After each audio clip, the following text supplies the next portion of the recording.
लेते हैं 3 questions. First, none of the twins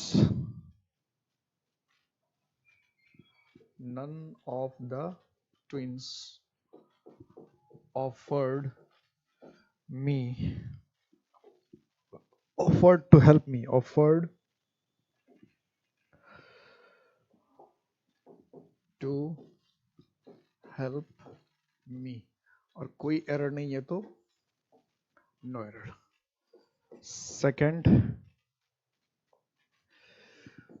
the 3 individuals are so different that their tastes vary from one another.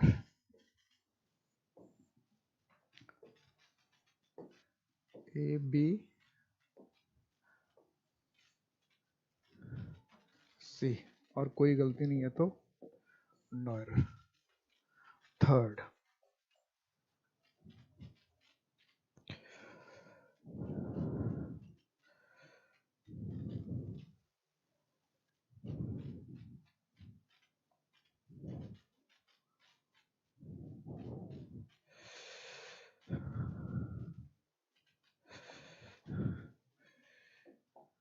और कोई question repeat हो गया तो मुझे बता दीजिएगा. तुम्हारे ये क्वेश्चन पहले भी पूछ चुके हैं. It was me. कभी कभी होता है क्वेश्चन ध्यान नहीं रहता तो एक क्वेश्चन रिपीट हो गया हो. तो कोई क्वेश्चन अगर लगे कि रिपीट हो गया, पहले मैं पूछ चुका हूं, तो मुझे बता देना कि ये क्वेश्चन तो सर पहले भी पूछ चुके हैं. फिर उसकी जगह मैं नया क्वेश्चन डालूंगा. The fire service. अगर कोई भी क्वेश्चन ऐसा लगे कि मैं ऑलरेडी पूछ चुका हूं इससे पहले, क्योंकि ढेर सारे क्वेश्चन हो जाते हैं, मुझे लगता है 30 प्लस क्वेश्चन मैं इस टॉपिक का पूछ चुका हूं, तो मुझे फटक से बता देना कि ये पूछ चुके हैं. It was me it was me who telephone the fire service और कोई गलती नहीं है तो नो एरर. फटाफट बता दो.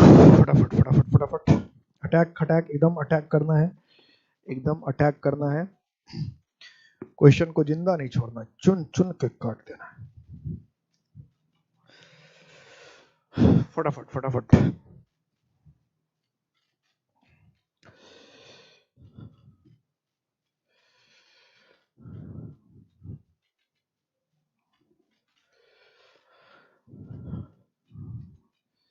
वन का ए, टू का क्या होगा? वन का तो ए हो गया, टू का क्या होगा?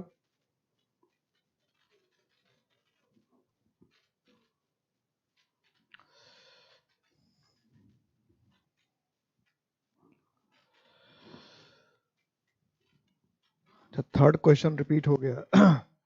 थर्ड क्वेश्चन को देखकर भी मुझे यही लगा था, इसलिए मैंने पूछा था. थर्ड क्वेश्चन लिखते ही मुझे लग गया था कि मैंने इसको पहले पूछ रखा है. इसका मतलब मेरी याददाश्त भी ठीक ठाक है. मेरी याददाश्त भी ठीक ठाक है.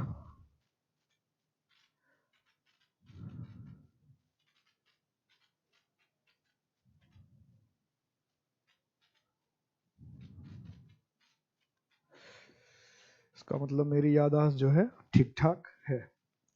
तो इसके बदले में दूसरा क्वेश्चन लाता हूं.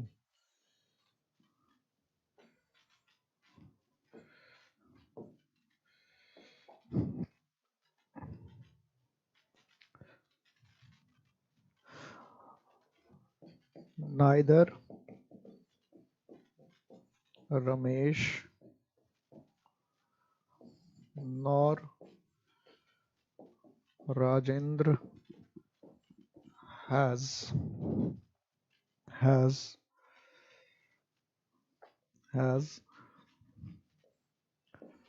done their work properly.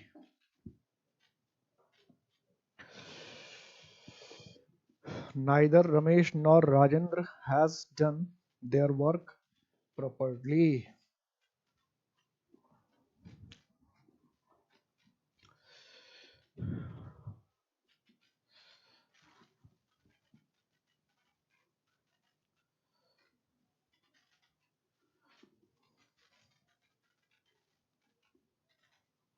क्या अब तो सही है ना? अब सही है? अब बताओ भाई।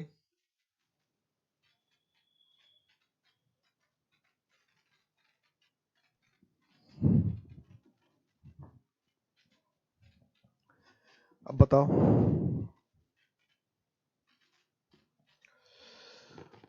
1 का A, 2 का C, 3 का C। Okay. None of the twins, तो नन ट्विंस लिखा, ट्विंस का मतलब दो, जुड़वा। तो जब दो ही रहता है तो क्या बताइए, या तो आइदर या फिर नाइदर। और ये सेंटेंस क्या है, निगेटिव।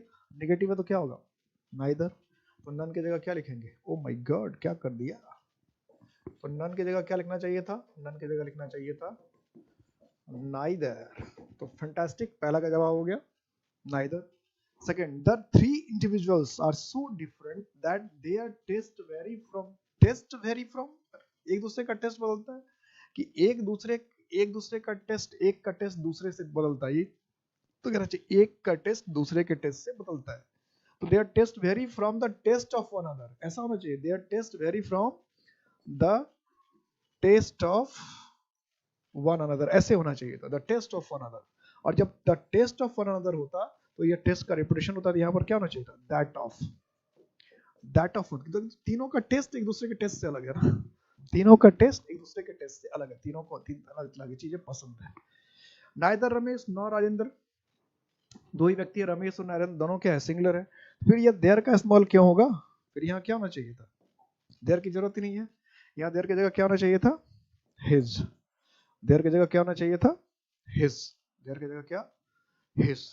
देयर की जगह हिज होना चाहिए, ठीक है, देयर की जगह हिज। ओके, क्लियर है, समझ में आ गई बात। आगे बढ़ते हैं, आगे बढ़ते हैं।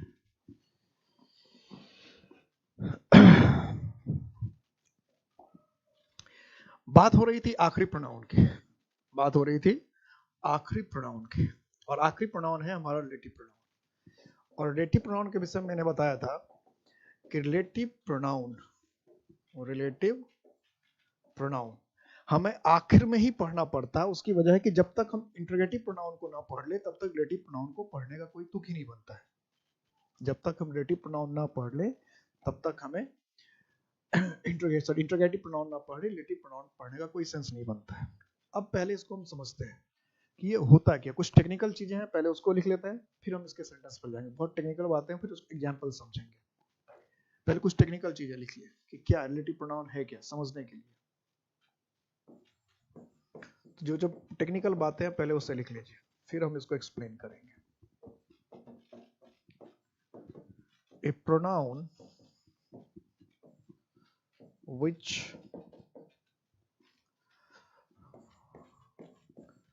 refers to the word used before is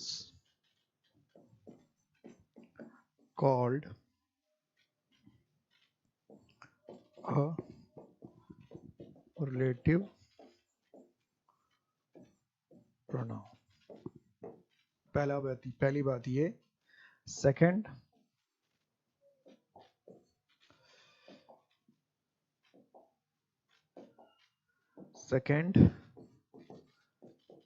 antecedent,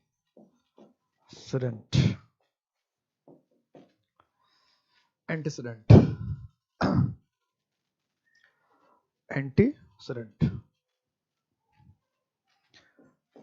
the word referred to, the word referred to by a relative pronoun is called The word referred to by relative pronoun is called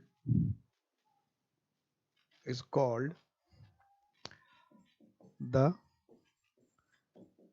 antecedent. पहले ये लिख लीजिए, ये लिखा हो जाए तो फिर मुझे बताइएगा, फिर मैं नेक्स्ट पार्ट लिखूंगा. अभी थोड़ा सा और कुछ लिखने को बाकी है. The word referred to by relative pronoun is called the antecedent.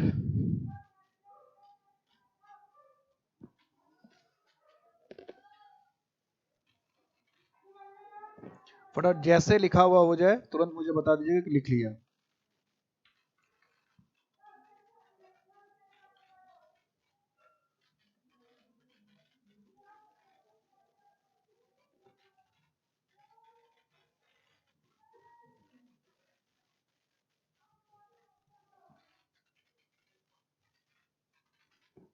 जैसे लिखा हो जाए फटाफट से बता देना है कि लिख लिया है.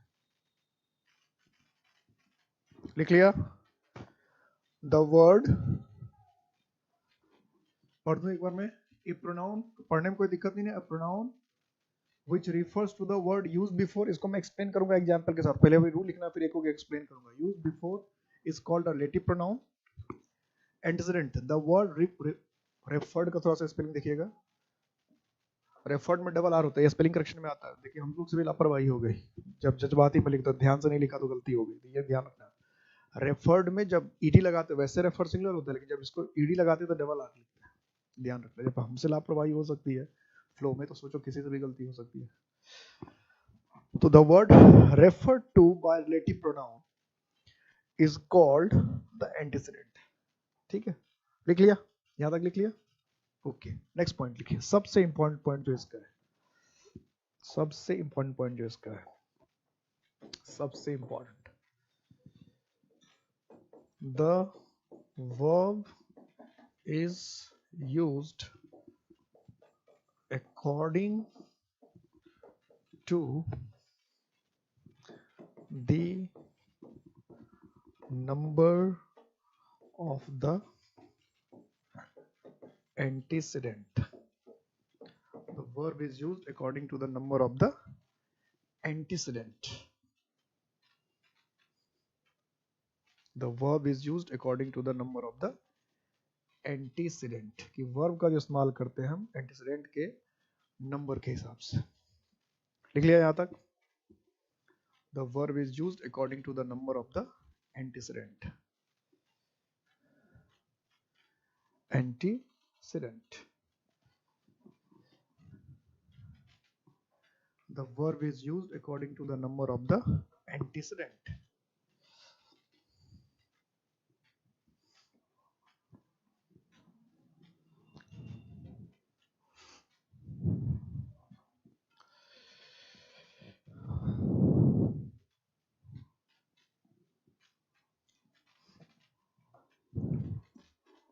लिख लिया? ये तीन बातें लिखना सबसे इंपॉर्टेंट था. अब इस तीन बातों को एग्जाम्पल समझने की जरूरत है. इन तीन बातों को हमें एग्जाम्पल से समझने की जरूरत है, उदाहरण से समझने की जरूरत है. इन तीनों बातों को एक एक करके समझने की जरूरत है. कैसे और क्या है, कैसे और क्या समझना है, क्या करना है. तो the verb is used according to the number of the antecedent. यहां तक लिख लिया ना? जरा इसको समझना, समझने की कोशिश करना. समझना ही सबसे इंपॉर्टेंट है, समझना ही सबसे इंपॉर्टेंट है. अब इसको एग्जाम्पल समझना. जैसे मैंने कहा the book which is on the table is mine. या हमने कहा the chairs which are in the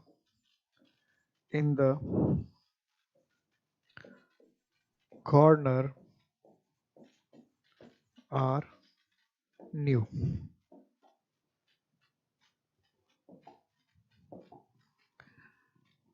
अब इसमें समझना है. अब देखो इसमें इस्तेमाल क्या हुआ which का, इसमें भी इस्तेमाल क्या हुआ which का. और पिछली क्लास में हमने पढ़ा था कि which जो है ये इंटरोगेटिव प्रोनाउन है, और which का इस्तेमाल हम living thing non living thing दोनों के लिए करते हैं। which का इस्तेमाल लिविंग थिंग और नॉन लिविंग थिंग दोनों के लिए करते हैं। लिविंग थिंग के लिए भी करते हैं, नॉन लिविंग थिंग के लिए भी करते हैं, दोनों के लिए करते हैं। लिविंग थिंग और नॉन लिविंग थिंग दोनों के लिए करते हैं। यही बात हुई थी, इतनी बात हुई थी। तो और कोई सिलेक्शन करने के लिए पूछते हैं इसका, और इसका जो क्वेश्चन होता है वो सिलेक्शन करने के लिए, तो चूज करने के लिए। तो यहाँ कुछ ऐसा है क्या, यहाँ हम क्वेश्चन पूछ रहे हैं क्या, the book which is on the table is mine, इसमें हमने क्वेश्चन पूछा, विच का इस्तेमाल तो किया, लेकिन हमने कोई क्वेश्चन तो नहीं पूछा, हमने कोई क्वेश्चन तो नहीं पूछा। The chairs which are in the corner, जो चेयर्स कॉर्नर में है, आर न्यू, वो नए हैं। क्या हमने फिर कोई सवाल पूछा, हमने फिर कोई सवाल पूछा, हमने फिर सवाल नहीं पूछा, हमने फिर सवाल नहीं पूछा।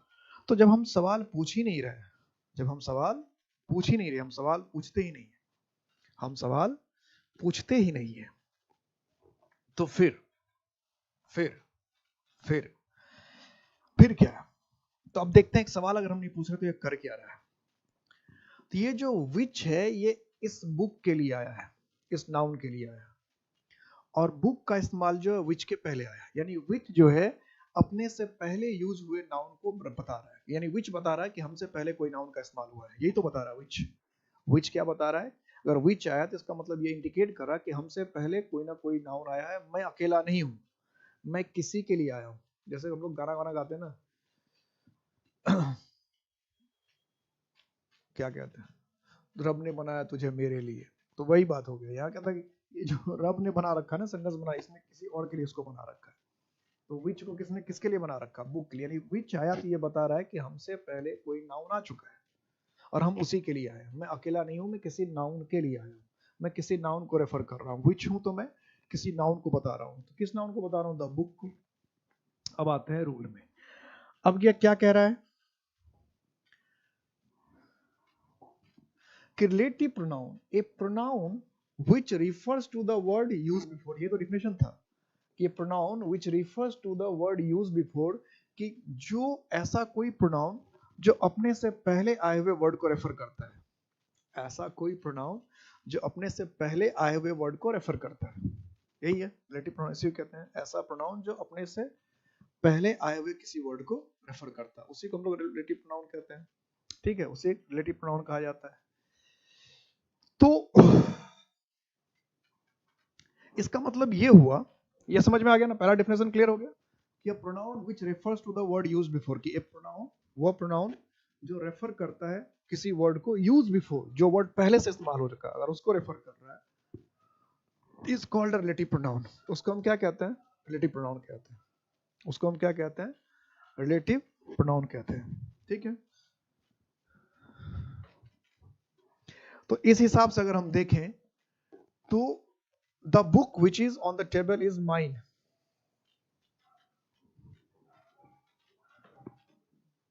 तो ये विच जो है इसको रेफर कर रहा है, बुक को, तो अपने से पहले यूज हुए नाउन को रेफर कर रहा है, अपने से पहले यूज हुए नाउन को रेफर कर रहा है, अपने से पहले। तो अपने से, इसका मतलब इस विच के विषय में पूछेगा ये कौन सा नाउन है, इसको हम कहेंगे ये रिलेटिव प्रोनाउन है। कौन सा प्रोनाउन, इसको कहेंगे रिलेटिव प्रोनाउन। क्यों है रिलेटिव प्रोनाउन, तो ये अपने से पहले आए हुए किसी नाउन को रेफर कर रहा है, और यही रिलेटिव प्रोनाउन का डेफिनेशन था कि ये pronoun which is used to refer the noun which has already been used, एक ऐसा नाउन जिसका पहले से इस्तेमाल हो रहा है, अगर उसको रेफर करने के लिए किसी वर्ड का यूज हो रहा है, उसको रिलेटिव प्रोनाउन करते हैं। यानी रिलेटिव प्रोनाउन वो है जो अपने से पहले आए हुए किसी नाउन को रेफर करता है, सिंपल सी बात है। तो ये विच जो है अपने से पहले किसी नाउन को आया है, ये रेफर कर रहा है, ये क्वेश्चन नहीं पूछ रहा है, इसलिए ये जो रिलेटिव विच है ये रिलेटिव प्रोनाउन है। क्लियर हो गया रिलेटिव प्रोनाउन क्या है, क्लियर हो गया। विच क्यों है रिलेटिव प्रोनाउन, समझ लेंगे आप क्वेश्चन में, विच रिलेटिव प्रोनाउन क्यों है, रिलेटिव प्रोनाउन क्या होता है, समझ में आ गया, आया समझ में। कोई डाउट हो तो बोलिए, फिर मैं आगे बढ़ूंगा, फिर मैं एंटीसीडेंट को क्लियर करूंगा। फिर एंटीसीडेंट क्या है, यहां तक क्लियर है सबको, समझ में आ गया है, बताएं। यू वाला जो सिग्नल होता है आप लोग का,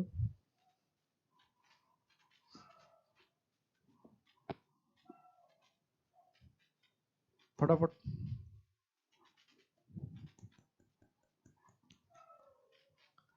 क्लियर है, कोई डाउट नहीं। रिलेटिव प्रोनाउन समझ में आ गया, समझ में रिलेटिव प्रोनाउन। एंटीसीडेंट पर चलूं, एंटीसीडेंट क्या है?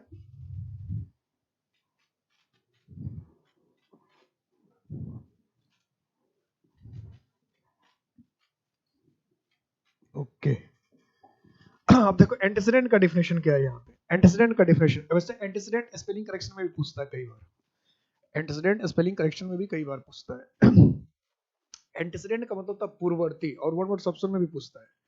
एंटीसीडेंट वर्ड जो है सिनोनिम्स में भी और वन वर्ड सबसेट में भी पूछता है। एंटीसीडेंट का मतलब था पूर्ववर्ती। अगर पहले से कोई आ रखा तो उसको कहते हैं एंटीसीडेंट, क्योंकि पहले आया ना, तो रिलेटिव प्रोनाउन के पहले कोई वर्ड आया, कोई नाउन आया, तो वो पूर्ववर्ती हुआ, पहले आने वाला हुआ। एंटीसीडेंट का मतलब क्या होता है? The word refer to by, देखिए यहाँ भी दो दो जो है प्रोनाउन एक साथ, ये प्रीपोजिशन एक साथ आ रहा है, तो कोई अगर ये कहे कि आपको किसी सेंटेंस में दो प्रोनाउन एक साथ नहीं आ सकते, प्रीपोजिशन एक साथ नहीं आ सकता, तो इस बात को भूल जाइए। दो प्रीपोजिशन एक साथ आ सकता है, और ये सेंटेंस दिखा दीजिएगा किसी को कि भाई ये सेंटेंस अगर गलत है तो बताओ इसमें क्या गलती है। तो ये कोई अगर कहता है कि दो प्रीपोजिशन एक साथ नहीं आता, तो दुनिया में इससे बड़ी गलती कुछ भी नहीं होती। और इसका सबसे बेहतर एग्जांपल मैं देता हूँ। दूसरा एग्जांपल, अगर डेली आप न्यूज सुनेंगे ऑल इंडिया रेडियो पर डेली न्यूज सुनेंगे, जब रात का न्यूज खत्म होता है 8:40 या 9 बजे आता है, इंग्लिश में न्यूज आता है ऑल इंडिया रेडियो पे, वो जैसे ही खत्म होगा तो कहेगा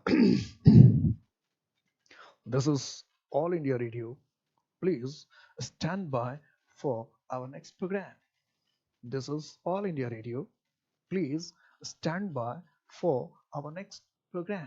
स्टैंड बाय फॉर कैसे लिख रहा है? और ये ऑल इंडिया रेडियो का डेली का सेंटेंस है, ऐसा नहीं कि आज से मैं तो 25 साल पहले से सुन रहा हूँ और आज भी बोलते हैं। ये रिपीट होने वाला एवरी नाइट एवरी नाइट। तो किसी के दिमाग में अगर ये है कि दो प्रीपोजिशन एक साथ नहीं आता है, तो वो भाई दिमागी कचरा है, इसको हटा दो। तो the word refer to by a relative pronoun, तो ये जो रिलेटिव प्रोनाउन जिसको रेफर करता है उसी को हमको क्या कहते हैं? एंटीसीडेंट। तो पहली बात तो ये होगा, रिलेटिव प्रोनाउन अपने से पहले आए हुए नाउन को रेफर करता है, और जिस नाउन को रेफर करता है उससे हम एंटीसीडेंट कहते हैं। ठीक है, जिस नाउन को रेफर करता है उसको हम एंटीसीडेंट कहते हैं। समझ आ गई बात? क्या कहते हैं? एंटीसीडेंट कहते हैं, पूर्ववर्ती। तो इसका मतलब ये हुआ कि इस सेंटेंस में अगर ये तो हो गया रिलेटिव प्रोनाउन, ये पूछे कि ये क्या है, ये तो हो गया रिलेटिव प्रोनाउन, ठीक है भाई, ये रही। अगर ये पूछा जाए कि भाई द चेयर्स क्या है, चेयर्स को क्या कहेंगे? तो चेयर्स को क्या कहेंगे, या इस बुक को क्या कहेंगे, इस दोनों को क्या कहेंगे? एंटीसीडेंट। एंटीसीडेंट समझ में आ गया? रिलेटिव प्रोनाउन समझ में आ गया? और इस दोनों को समझना क्यों है, तो उसकी वजह अब आएगा कि समझना क्यों था। दोनों को रिलेटिव प्रोनाउन को पहचानना क्यों जरूरी है, और फिर एंटीसीडेंट को पहचानना क्यों, दोनों को अलग अलग पहचानना क्यों जरूरी है। पहले एंटीसीडेंट रिलेटिव प्रोनाउन को पहचानते हैं, फिर एंटीसीडेंट को पहचानते हैं। पहचान लिया एंटीसीडेंट, समझ में आ गया एंटीसीडेंट किसको कहते हैं? कोई डाउट नहीं है? ठीक है, मैं नेक्स्ट तक चल रहा हूँ। रिलेटिव प्रोनाउन अगर फिर आपको ऐसे करना है फिर कि अगर एंटीसीडेंट समझ में आ गया, क्योंकि अब मैं नेक्स्ट सबसे इंपॉर्टेंट पॉइंट पे आऊंगा। रिलेटिव प्रोनाउन समझ में आ गया, एंटीसीडेंट समझ में आ गया, अब ये दोनों को समझना क्यों जरूरी है, इसके लिए मैं नेक्स्ट पॉइंट पे जा रहा हूँ। फटाक से ये कर देना है, तीसरी बार ऐसा होना चाहिए तब पता चलेगा। तो ये था, है ना, ये यही है, मुझे आगे जाने की जरूरत नहीं, यहीं पर है। दोनों को समझना जो जरूरत था ये सामने ही है, तो मुझे कहीं जाने की जरूरत नहीं है, यहीं पे है जवाब। तो जो इंपॉर्टेंट पॉइंट है कि हमें रिलेटिव प्रोनाउन समझना था और हमें एंटीसीडेंट समझना था। क्यों समझना था वो ये रहा, इसलिए इसको हमने स्टार देके लिखा है, या इसको नोट करके लिख सकते हैं एकदम इंपॉर्टेंट पॉइंट करके, ये कि ये मेन मुद्दा है। ये क्या कि the verb is used according to the number of the antecedent. Relative pronoun से कोई लेना देना नहीं है, रिलेटिव प्रोनाउन से वर्ब को कोई लेना देना नहीं है वैसे। इसलिए पिछले भी इंट्रोगेटिव प्रोनाउन में मैंने बताया था कि हु का अपना कोई माय बाप नहीं है भाई, विच का अपना कोई माय बाप नहीं है, व्हाट का अपना कोई माय बाप नहीं है। ये डिपेंड करता है कि ये किस नाउन के लिए आया, उसके हिसाब से सिंगुलर और प्लूरल होगा। यही बताया था ना कि हु हो चाहे विच हो चाहे होम हो, ये सिंगुलर भी हो सकता है प्लूरल भी हो सकता है। तो ये किस नाउन के लिए आया उस पर डिपेंड करता है। यहां भी वही बात है कि एंटीसीडेंट पे डिपेंड करता है, एंटीसीडेंट पे डिपेंड करता है कि वर्ब सिंगुलर होगा कि प्लूरल होगा। यही ग्रामर में बार बार पूछेगा। यानी रिलेटिव प्रोनाउन से दो गलती होगी। एक तो गलती ये होगी कि हु की जगह हुम कर देगा, हुम की जगह हु कर देगा, विच कर देगा, इस तरह की गलती होगी, इस तरह की गलती होगी। और दूसरी गलती क्या होगी, तो दूसरी गलती ये होगी कि आपको वर्ब का मिस्टेक करेगा, वर्ब इधर से उधर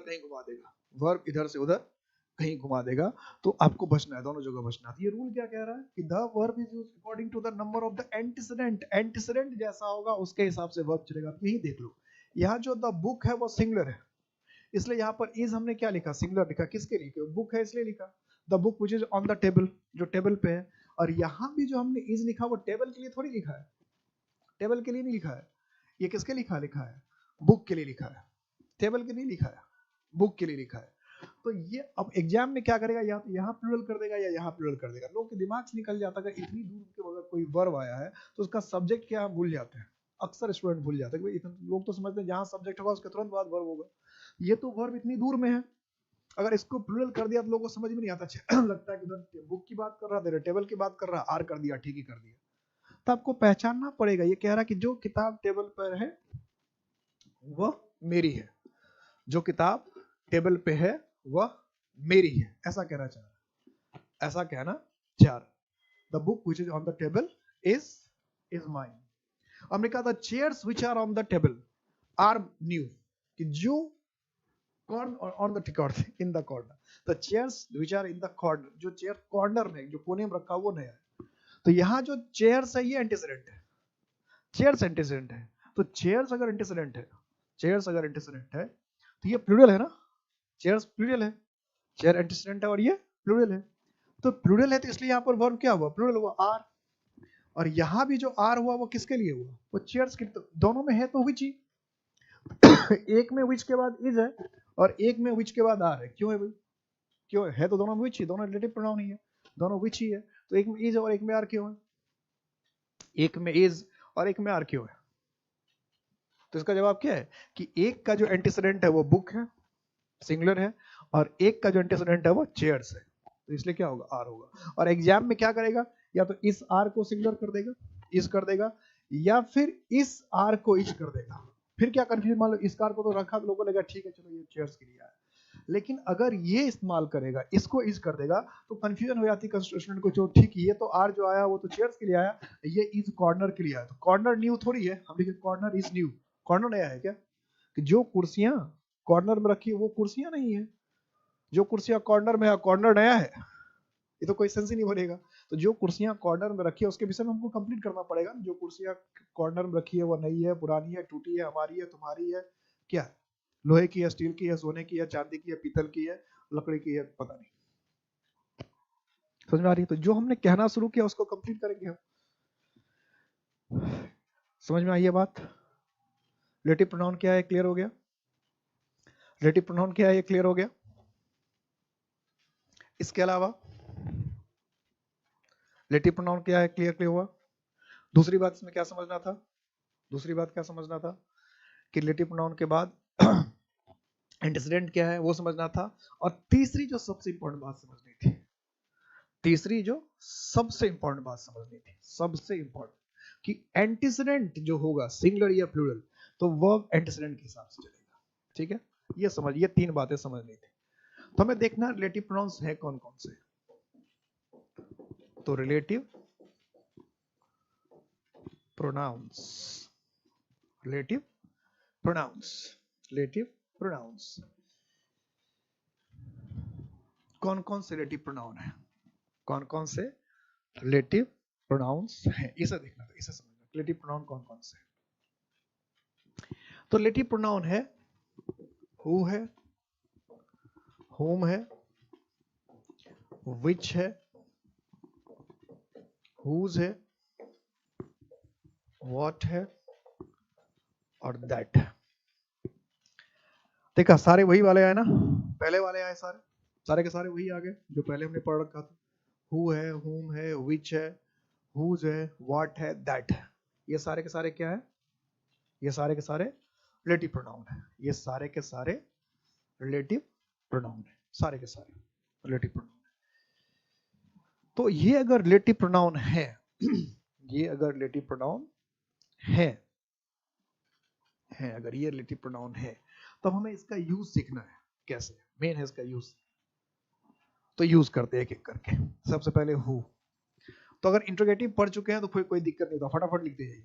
जो इंट्रोगेटिव की बात है वही है कि हु का इस्तेमाल भी हम क्या करेंगे, सिर्फ और सिर्फ लिविंग थिंग्स के लिए करेंगे। लिविंग थिंग्स का मतलब ह्यूमन बीइंग्स, सिर्फ इंसानों के लिए। सेकंड कि ये सिंगुलर भी है और प्लूरल भी है। और चूंकि ये क्वेश्चन पूछता नहीं है तो कैसा क्वेश्चन कोई तो बात ही खत्म हो जाएगा। तो सिर्फ इसका इस्तेमाल किसके लिए होगा ये समझना है, डूअर यानी सब्जेक्ट। यहां से गलती करेगा कि हो सकता है एंटीसेडेंट सब्जेक्ट ना हो, डूअर ना हो, फिर भी हु लिख देगा।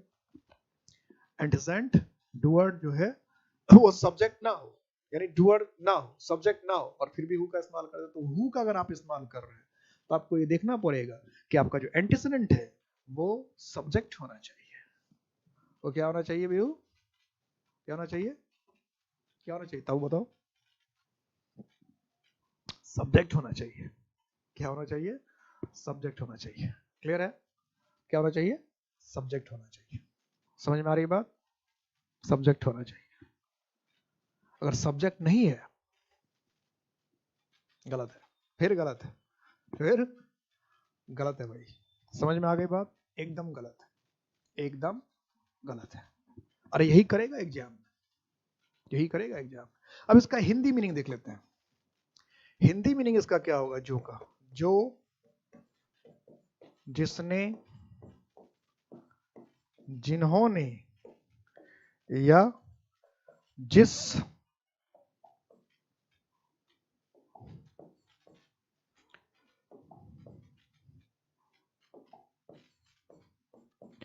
जिस,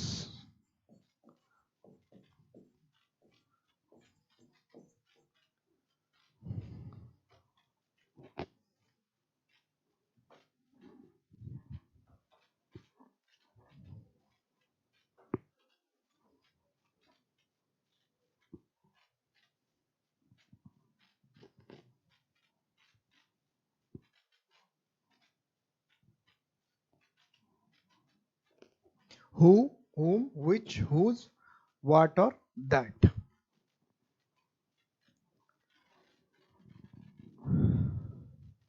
समझ में आ गया कि इसका मीनिंग क्या हो जाएगा, जो, जिसने, जिन्होंने, जिस किसी ने, ये हु का मीनिंग हुआ। ठीक है, जैसे हम एग्जाम्पल समझते हैं, एग्जाम्पल समझते हैं। जैसे हमने कहा Ram who is my friend has come, कि राम जो मेरा मित्र है वो आया है।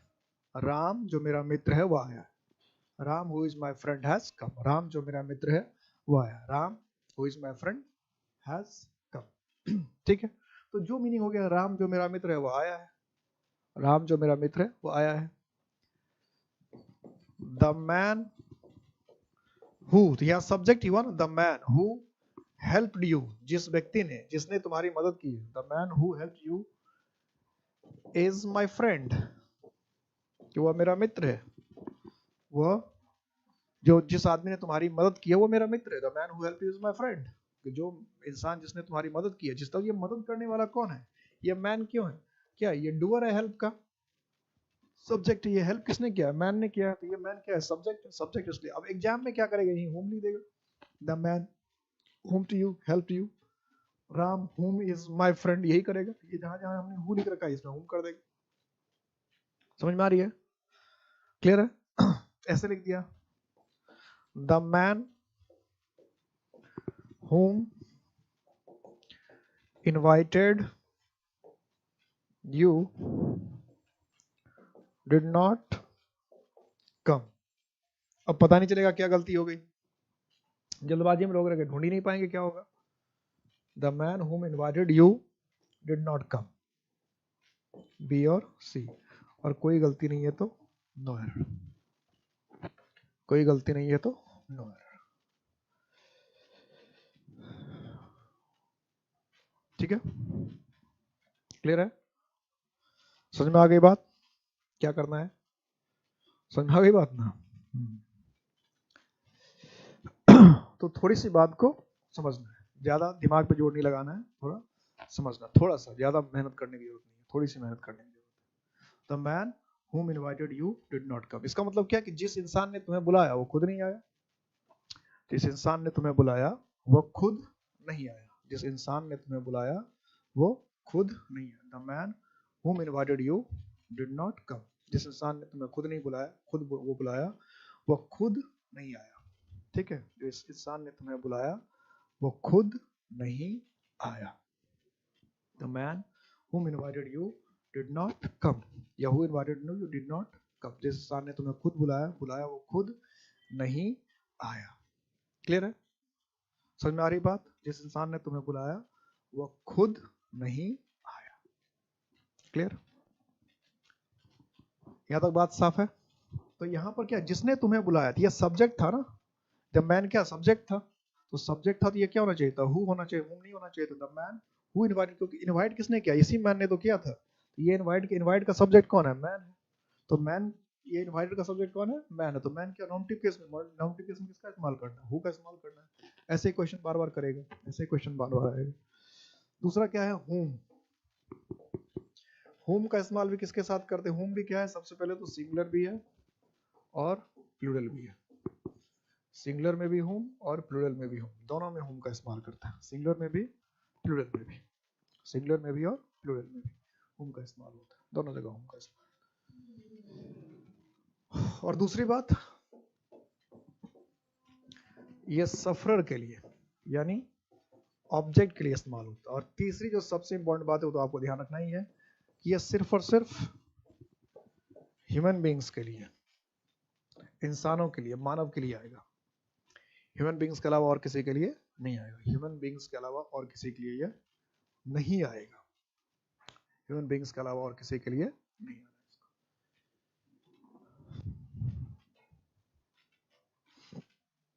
ठीक है, और इसका मीनिंग क्या होगा, हिंदी में मीनिंग इसका क्या होगा, जिसका, जिसकी, जिसको। जहां का था वहां जा हो जाएगा। इंट्रोगेटिव में जहां का था वहां जा हो जाएगा। जिनका, जिनकी, जिनको। ठीक है, ये सब इसका मीनिंग, जिसका, जिसकी, जिसको, जिनका, जिनकी, जिनको, जिनके। ठीक है, जिनके, ये सब इसका मीनिंग है, हिंदी मीनिंग। मतलब जहां जहां इंट्रोगेटिव प्रोनाउन में सब का था, किसका, किसकी, किसको, अब जा हो गया। जिनका, जिनकी, जिनको, जिसका, जिसकी, जिसको। जिससे भी हो सकता है कभी कभी, जिससे, जैसे कहा जिसे हमने चाहा, जिसे हमने पूजा। ठीक है, वो बेवफा निकल गया, ऐसा हम लोग बोलते रहते हैं। तो हुम का इस्तेमाल किसके लिए करेंगे, सिंगुलर, ये सिंगुलर प्लूरल दोनों के लिए हो सकता है। सफरर यानी ऑब्जेक्ट के विषय में, अगर क्वेश्चन हमें पूछना तो किसके विषय में, ऑब्जेक्ट। ये बस ध्यान रखना होता है हु और हुम में क्या फर्क है। वैसे अमेरिकन इंग्लिश में जब जाते हैं, अमेरिकन इंग्लिश में ध्यान रखिए, अमेरिकन इंग्लिश में ये रूल नहीं है।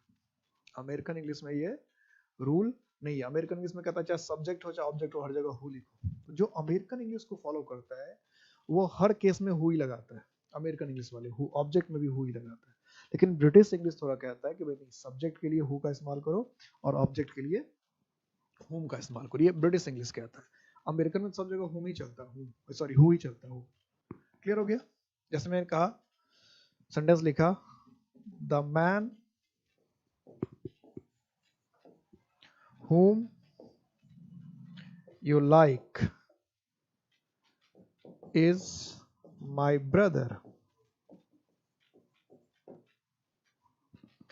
The man whom you like is my brother। जिस इंसान को तुमने पीटा है, तब ये जो मैन है whom you like, जिसको तुमको जो पसंद करते हो, वो इंसान जिसको तुम पसंद कर, the man whom you like is my brother, वो मेरा क्या है, भाई है।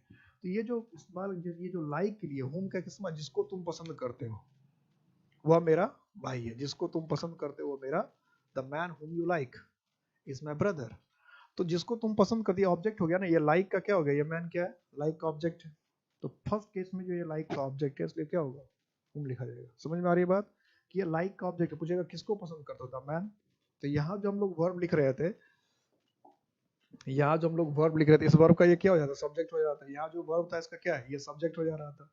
लेकिन यहाँ जो वर्ब है लाइक, इस वर्ब का सब्जेक्ट तो नहीं है, लाइक मैन तो नहीं कर रहा, लाइक करने वाला कौन है, यू, तो मैन क्या है, पसंद होने वाला है, इसलिए यहाँ पर क्या होना चाहिए था, हु। अब एग्जाम में क्या अगर यही लिख देता man who you like is my friend, अब लोग क्या समझते हैं, अच्छा ये तो हु जो है इसका सब्जेक्ट हो गया, पहले क्या है, देखो लाइक का ये क्या है, फिर बाद में बात करेंगे, तो पहले ये लाइक का ऑब्जेक्ट है, तो the man whom you like is my brother, काफी पूछता है ऐसा question, the man who you like is my brother कर देगा, ठीक है, क्लियर है। तो जिसको जिसको तुम पसंद करते हो, जिसको जिसकी तुम मदद करते हो, जिसको तुमने पीटा है, जिसको तुमने बुलाया है, तो क्या सब में क्या लिखना है, होम, ऑब्जेक्ट, ऑब्जेक्ट की तरह जहां भी इस्तेमाल हुआ सब में क्या लिखना है, होम, ऑब्जेक्ट की तरह जहां भी इस्तेमाल हुआ सब में क्या लिखना है, होम लिखना है, यहाँ तक क्लियर है। हु और होम का यूज क्लियर हो गया। एग्जाम में क्या करेगा, ऑब्जेक्ट केस में हु का इस्तेमाल कर देगा, सब्जेक्ट केस में होम का इस्तेमाल कर देगा। मीनिंग ध्यान में रखना इतनी बात, अगर इंट्रोगेटिव समझ में आ गया होता है, इंट्रोगेटिव समझ में यहाँ तक कोई दिक्कत तो नहीं है ना, बता दीजिए, फिर मैं आगे तीसरे पे चलता हूँ, फिर तीसरे पर चलेंगे हम लोग, तीसरे पे पहले यहाँ तक क्लियर कर ले, यहाँ तक किसी कोई दिक्कत नहीं है ना,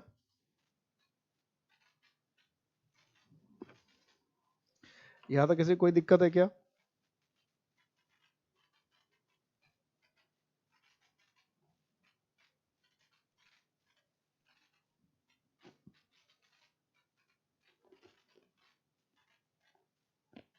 यहाँ तक किसी कोई दिक्कत,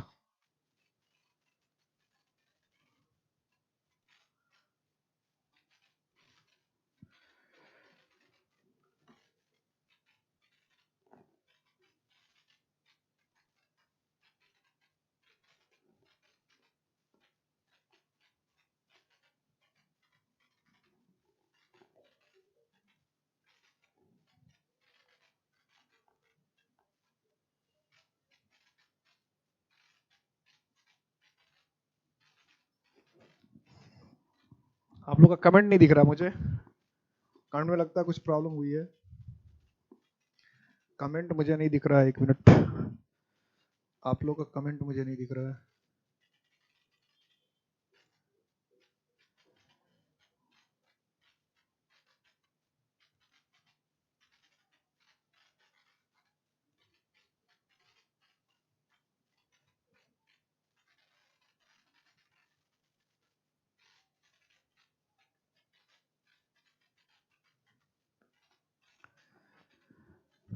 कोई बात नहीं, मैं मान के चल रहा हूँ कि आप लोग कोई दिक्कत हुई नहीं होगी, कमेंट मुझे नहीं दिख रहा है, तो कोई बात नहीं। वैसे क्लास का ड्यूरेशन भी मुझे लगता है हो ही गया है 44-45 मिनट का, मुझे अभी आपको कमेंट पता नहीं क्या दिक्कत हुई, कमेंट मुझे नहीं दिख रहा है, फिर भी कोई बात नहीं, एक प्रोनाउन में और पढ़ाता हूँ और फिर बात खत्म करते हैं, ठीक है।